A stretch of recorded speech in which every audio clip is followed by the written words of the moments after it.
Assalamualaikum warahmatullahi wabarakatuh. Alhamdulillah wa syukru ala ni'amillah wassalatu wassalamu ala rasulillah wa ala alihi wa sahbihi wa mawalah.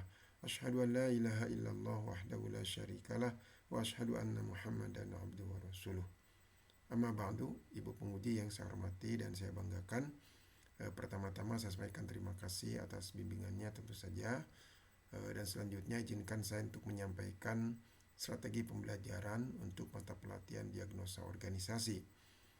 Secara garis besar, strategi pembelajaran pada mata pelatihan diagnosa organisasi ini saya rancang menjadi 5 tahapan utama.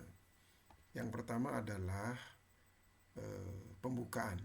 Pada saat pembukaan ini, saya akan menyapa peserta, mengucapkan salam, memperkenalkan diri, menguraikan tujuan pembelajaran, termasuk di dalamnya adalah hasil belajar dan juga indikator hasil belajar, dan menjelaskan tentang strategi pembelajaran yang akan ditempuh selama 18 JP tersebut. Kemudian langkah yang kedua adalah menyampaikan materi pokok tentang isu strategis.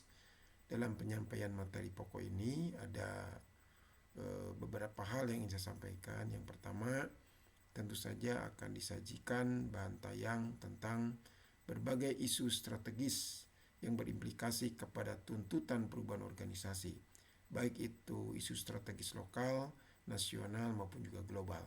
Akan dilengkapi dengan data dan fakta, baik itu kuantitatif ataupun juga kualitatif. Kemudian juga selain itu akan didukung dengan pemutaran film-film pendek yang berisi tentang berbagai isu strategis yang menuntut perlunya diagnosa organisasi. Kemudian masih di dalam penyampaian isu strategis ini, mereka akan diajak untuk curah pendapat dan tanya jawab untuk mengomentari dan menganalisis berbagai data serta tayangan film pendek tentang isu strategis tersebut. Langkah yang ketiga yang ingin saya lakukan adalah menyampaikan materi pokok tentang konsep diagnosa organisasi. Ini akan disampaikan kurang lebih 7 JP atau 315 menit. Nah, akan diawali dengan pemutaran film pendek, yaitu film tentang kerbau dan buaya yang pada saat workshop ini juga disampaikan oleh Ibu.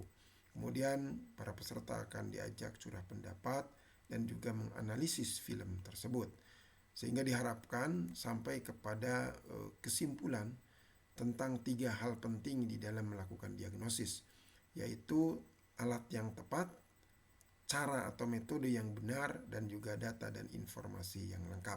Kalau ini tidak dipenuhi, maka akibatnya akan fatal seperti seekor kerbau yang termakan oleh buaya tadi. Ibu yang saya hormati, selanjutnya setelah menganalisis film kerbau dan buaya itu, mereka diberikan penjelasan tentang konsep diagnosa organisasi, dari mulai pengertian, keterkaitan dengan isu strategis, alasan mengapa diagnosa organisasi, tujuannya apa, aspek-aspek yang didiagnosisnya apa, manfaatnya apa, prinsip-prinsipnya apa, penguasaan diri sebelum melakukan diagnosa, kemudian resiko jika salah mendiagnosa, langkah-langkah dalam diagnosa, teknik-teknik analisis manajemen untuk mendiagnosa, sampai kepada materi tentang tacit knowledge. Nah, itu yang ingin disampaikan pada langkah ini. Kemudian langkah yang keempat adalah diskusi kelompok dan presentasi. Ini diawali dengan diskusi kelompok tentu saja. Jadi mereka akan dibagi ke dalam kelompok-kelompok.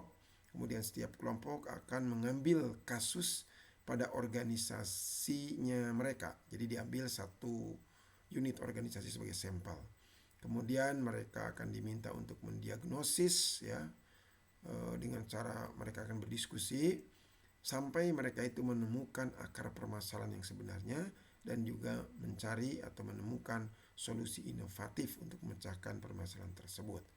Nah, setelah selesai diskusi, mereka akan diminta untuk mempresentasikan hasilnya. Kelompok-kelompok lain nanti akan memberikan komentar. Dan terakhir tentu saja fasilitator saya akan memberikan komentar dan juga apresiasi terhadap jalannya diskusi dan juga terhadap hasil diskusi yang mereka telah presentasikan itu. Dan langkah kelima atau langkah penutup atau langkah terakhir adalah penutup.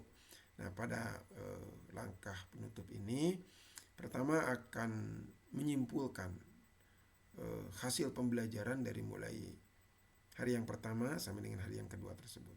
Kesimpulan akan diambil bersama-sama. Jadi saya dan juga mengajak peserta untuk menyimpulkan hasil pembelajaran tersebut. Kemudian melakukan evaluasi, terutama adalah evaluasi yang dilakukan oleh peserta terhadap proses pembelajaran.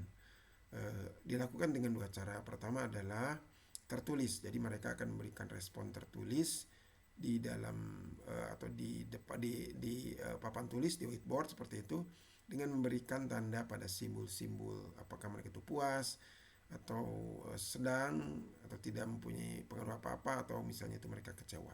Kemudian juga akan dilakukan evaluasi secara lisan, terutama terkait dengan substansi. Mereka akan diminta untuk memberikan pendapat-pendapatnya. Kemudian yang ketiga dalam penutup ini juga tentu saja adalah kalimat penutup, yaitu ucapan terima kasih, apresiasi, motivasi, dan juga permohonan maaf. Demikian Ibu penguji yang saya hormati. Billahi fisabilillah. Assalamualaikum warahmatullahi wabarakatuh.